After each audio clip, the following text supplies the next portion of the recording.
आज भारतीय छात्र संसद के इस कार्यक्रम में हमारे मंच पे विराजमान हमारे हिमाचल के स्पीकर साहब, एमपी साहब और युवाओं के लिए एक प्रेरणा माने जाने वाले जेएनयू के हमारे लीडर भाई कन्हैयालाल जी, कन्हैया कुमार जी और साथ ही इस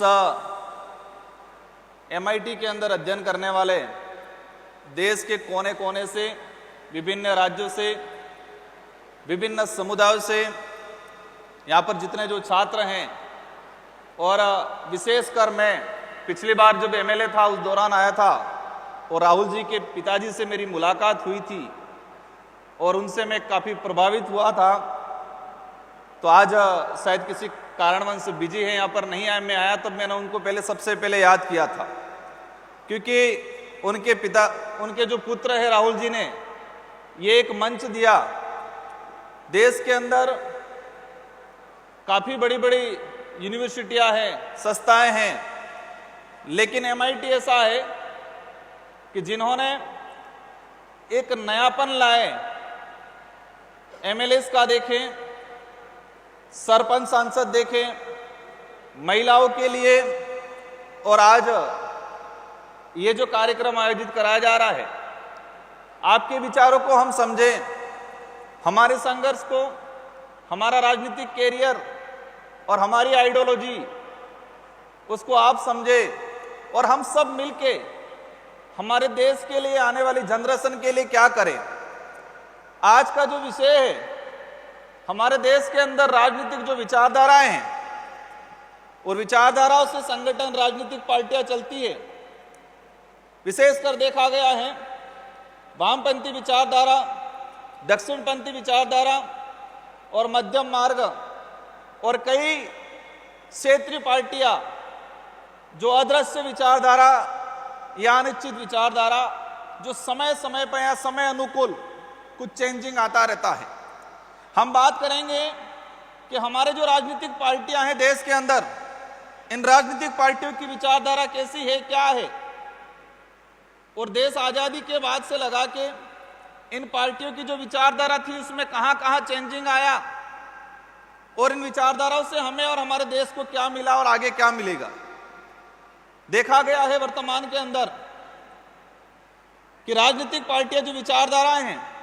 उस विचारधाराओं के माध्यम से लीडर चुने जाते हैं, एमएलए एमपी बनते हैं, मंत्री बनते हैं,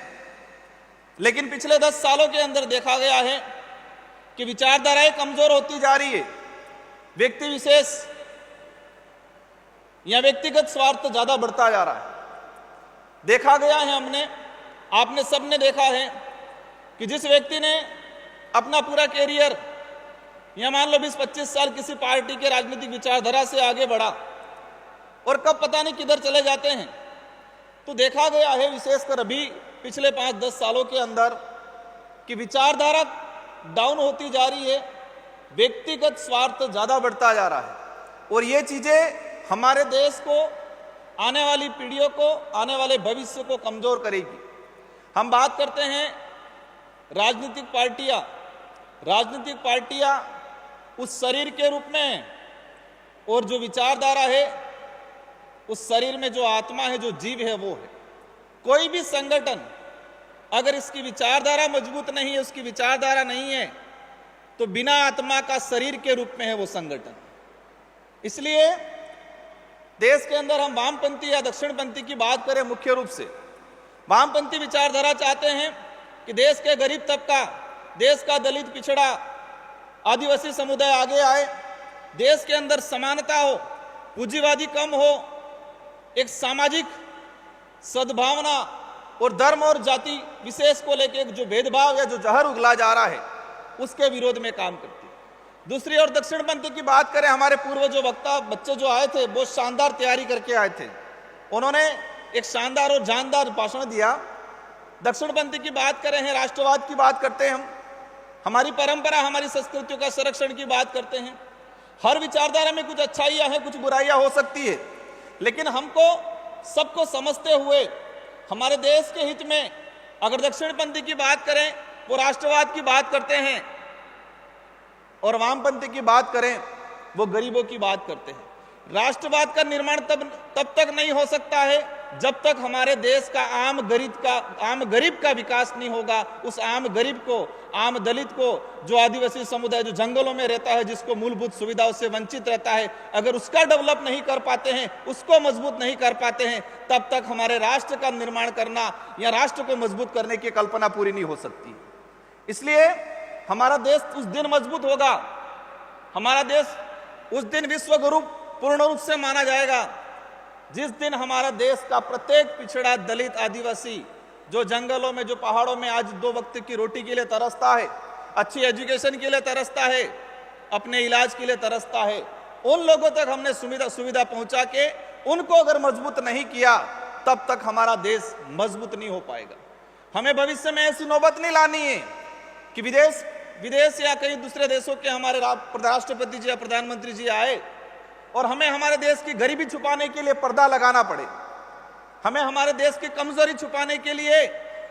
हमें कुछ पर्दा डालना पड़े। ऐसी नौबत नहीं आए, इसलिए हमारे देश का जो पिछड़ा वर्ग है, हमारे देश की जो युवा है, उनके लिए हमें कुछ करने की जरूरत है। मुझे उम्मीद है कि संस्था में पढ़ने वाले जितने जो बालक बालिका हैं, बच्चे हैं, आप आने वाले समय में इस देश का भविष्य बनने वाले हो। और मेरा भी संघर्ष देखें,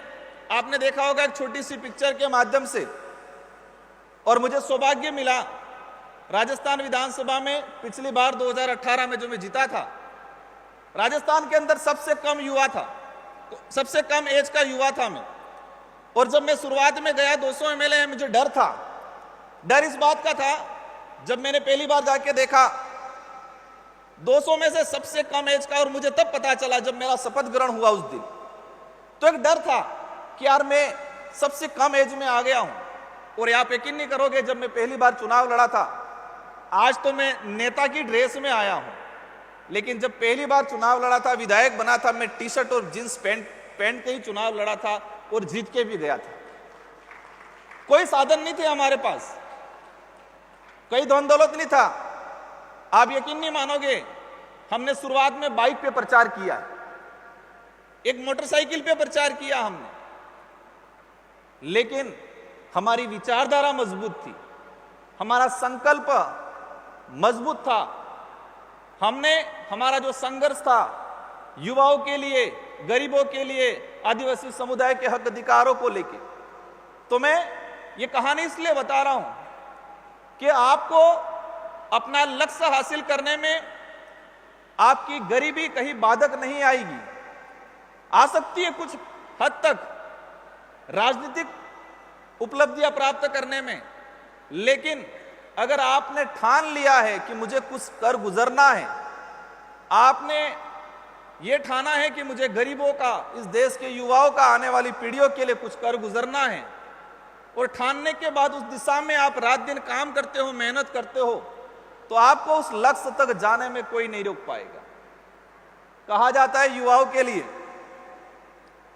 हम भी कहते हैं युवाओं को आगे आना चाहिए, लेकिन युवाओं को आगे आने में काफी परेशानियां आती है, कई चीजों का सामना करना पड़ता है। मैं इस मंच से इस बात को ज्यादा साझा नहीं करना चाहूंगा, लेकिन एक बात और बोलना चाहूंगा। जब मैं भी कॉलेज में पढ़ता था, आप भी पढ़ते होंगे, कई बच्चे ऐसे जो इस संस्था से हैं, बाहर घूम रहे होंगे, वो एक अंदर से एक माहौल बन रहा होगा, यार क्या है ये चीज, क्योंकि देश के अंदर ये मैसेज फैला रखा है, आज भी है, थोड़ी बहुत गिरावट हुई है, ये बात अलग है, राजनीतिक गंदी है। ये सुनने में आता है अधिकतर कि राजनीतिक गंदी होती है, और उसी बात को हमारे युवा ये समझते हैं, हाँ राजनीतिक गंदी है, और राजनीतिक से दूर रहते हैं। आप अध्ययन कर रहे हो, वहां पर भी पॉलिटिक्स हो रही है। आप समाज में कुछ प्रतिनिधित्व कर रहे हो, समाज का कुछ मुद्दे को लेके, युवाओं को मुद्दों को लेके आगे कर रहे हो, वो भी पॉलिटिक्स है। पॉलिटिक्स से कोई गंदी नहीं होती। कई अंबेडकर जी ने विशेषकर कहा है, उसके अलावा कई लोगों ने कहा है कि राजनीतिक वहां सत्ता की चाबी है, राजनीतिक वहां सत्ता की जो कुंजी है, जो आपके अधिकारों का, ताले खोलने का काम करती है। इसलिए आप सबको ये मन में रखना है कि राजनीति गंदी नहीं है, युवाओं को राजनीतिक में आने की सख्त जरूरत है, और विशेषकर पढ़े लिखे युवाओं को। लेकिन राजनीतिक में तब आ पाएंगे कि अपन ग्राउंड पे जाएंगे, धरातल पे जाएंगे। हम यहां बैठ के, एजुकेशन भी जरूरी है, लेकिन एजुकेशन के बाद आपको कुछ समय आपके फील्ड में देना है, उस गरीब की पीड़ा को समझना है। हमने पार्लियामेंट में बैठ के, यहाँ सदन में, विधानसभा में बैठ के जो योजना लागू कर दी है, उस गरीब को उस योजना का प्राप्त करने के लिए कितने पापड़ बेलने पड़ रहे हैं, उस बात को समझना पड़ेगा। जाके उनकी पीड़ाओं को समझना पड़ेगा, उनकी जरूरतों को समझना पड़ेगा, उनकी भावनाओं को समझना पड़ेगा, और फिर हम राजनीतिक में कदम रखेंगे तो आप कभी असफल नहीं होंगे। आज देश के इतिहास में जाते हैं, आजादी से पहले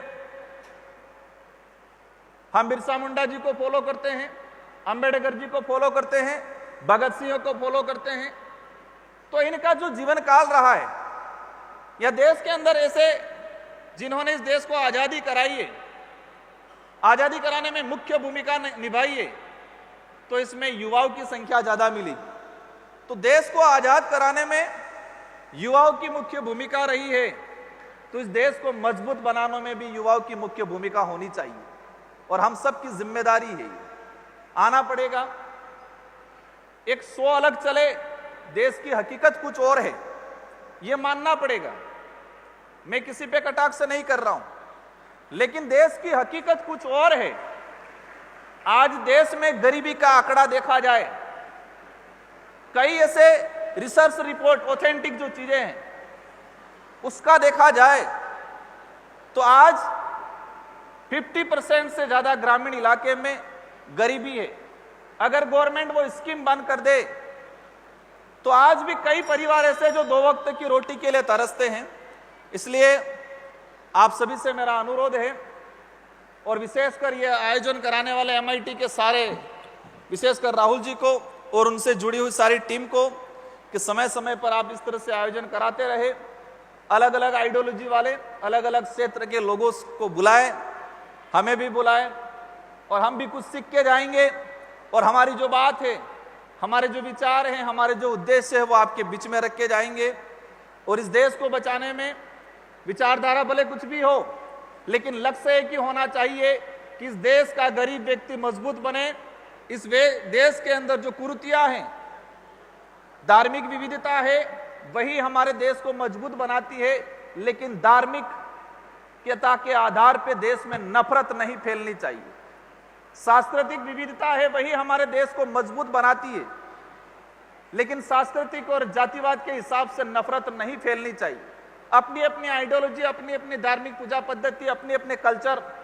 होना चाहिए, लेकिन हमें सामने वाले का भी सम्मान करना है, उसकी संस्कृति, उसके धर्म का भी सम्मान करना है। ये भावना आएगी, ये देश मजबूत बनेगा। इन्हीं शब्दों के साथ पुनः पूरी टीम को और सारे जो मेंबर्स हैं, हमारे जो मुख्य अतिथि चेयरमैन साहब, आप सभी का आभार, और सारे युवा साथियों को। मुझे कई बार पूछते हैं कि आपका एजुकेशन या आपके आइडल कौन रहे, तो मेरे इस कैरियर के अंदर देखा गया है कि मेरी वो यूनिवर्सिटी है, वो संघर्ष की यूनिवर्सिटी है, और मेरा आइडल भी मेरा संघर्ष ज्यादा रहा, ऐसा लगा मुझे, क्योंकि जीवन में संघर्ष किया बहुत कुछ, और वही संघर्ष आज इस मुकाम तक पूरे देश के अंदर, संसद के अंदर, मुझे पूरे देश के आदिवासी समुदाय, दलित, पिछड़े युवाओं, आप सबकी आवाज रखने का, आप सबकी आवाज बनने का अवसर मिला। और इस उम्र में मुझे 2 बार विधायक और 1 बार सांसद बनने का अवसर मिला। तो मैं मेरे निर्वाचन क्षेत्र की जनता को, आप सबकी तरफ से, इस मंच की ओर से मैं धन्यवाद देना चाहूंगा, और मैं कोशिश करूंगा कि मेरे निर्वाचन क्षेत्र के साथ साथ आप सबकी, पूरे देश की गरीबों की, दलितों की, पिछड़ों की, आदिवासियों की, आने वाले भविष्य की आवाज बनो। इन्हीं शब्दों के साथ धन्यवाद, आभार, जय जोहार, जय संविधान, जय भारत।